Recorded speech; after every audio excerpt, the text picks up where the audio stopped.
Al-Fatihah adalah cermin keberadaan diri. Dalam pandangan jiwa atau tasawuf, Al-Fatihah bukan sekadar bacaan lisan, melainkan peta kesadaran. Ia adalah dialog batin antara hamba dan Tuhan, sekaligus cermin tempat diri dikenali dalam posisi sejatinya. Karena itu para arif mengatakan, barang siapa membaca Al-Fatihah dengan sadar, sesungguhnya ia sedang membaca hakikat dirinya sendiri.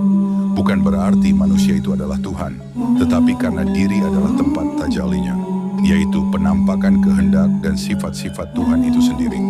Diawali, Bismillahirrahmanirrahim. Dengan nama Allah yang Maha Pengasih, lagi Maha Penyayang, inilah esensi awal keberadaan diri. Secara batin, tidak ada keberadaan yang berdiri sendiri. Setiap aku hanya bisa hadir dengan namanya. Maknanya, keberadaanku bukan milikku. Aku hadir karena Dia mengizinkan aku hadir. Di sini, ego mulai luruh. Diri diakui sebagai akibat, bukan sebab. Alhamdulillahirabbil alamin.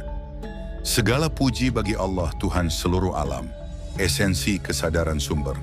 Membaca ayat ini sebagai kesadaran bahwa semua gerak, pikir, rasa, napas, bahkan doa, bukan milik aku, tapi milik Rob yang mengurusku.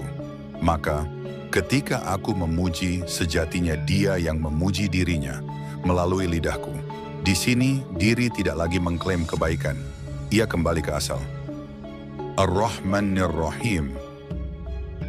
Yang Maha Pengasih lagi Maha Penyayang. Esensi diri sebagai objek kasih. Allah disebut Maha Pengasih dan Maha Penyayang. Sebelum menyebut hukum, ancaman, atau perintah, makna batinnya adalah eksistensi manusia lahir dari kasih.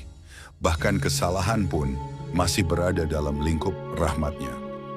Aku ada karena dikasihi, bukan karena layak. Ini menghancurkan kesombongan spiritual.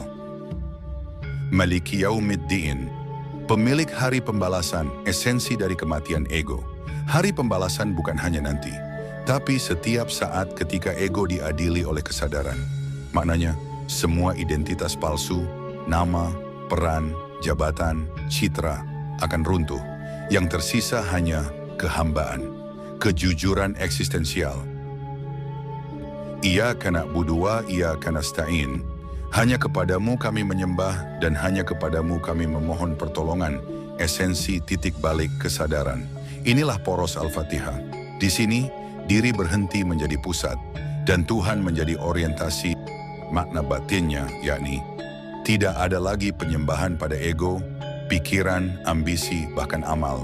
Diri menjadi saluran, bukan penguasa. Ihdinas siratal mustaqim. Tunjukilah kami jalan yang lurus. Esensi permohonan pulang. Maknanya, jalan lurus bukan di luar, tapi jalan kembali ke kesadaran murni.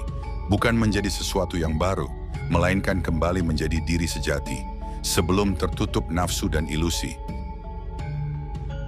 Shirathal ladzina an'amta alaihim ghairil maghdubi alaihim waladzallin.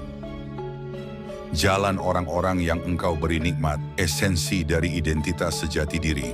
Siapa mereka? Para nabi, syidiqin, arifin. Mereka yang lebur dalam kehendak Tuhan, bukan mereka yang diperbudak amarah atau dikuasai ego. Bukan pula yang terjebak oleh perasaan dan merasa paling benar. Maka membaca ayat ini adalah doa. Jangan biarkan aku salah mengenali diriku sendiri. Kesimpulan intisarinya begini. Membaca Al-Fatihah sejatinya adalah membaca diri.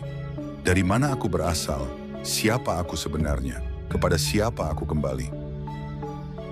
Jika dibaca dengan sadar, Al-Fatihah membersihkan cermin diri. Hingga yang tampak bukan ego, tapi kehambaan yang bening, kejujuran murni. Dan pada titik itu, yang membaca bukan lagi aku, melainkan kesadaran yang sedang dipulangkan kepada asalnya.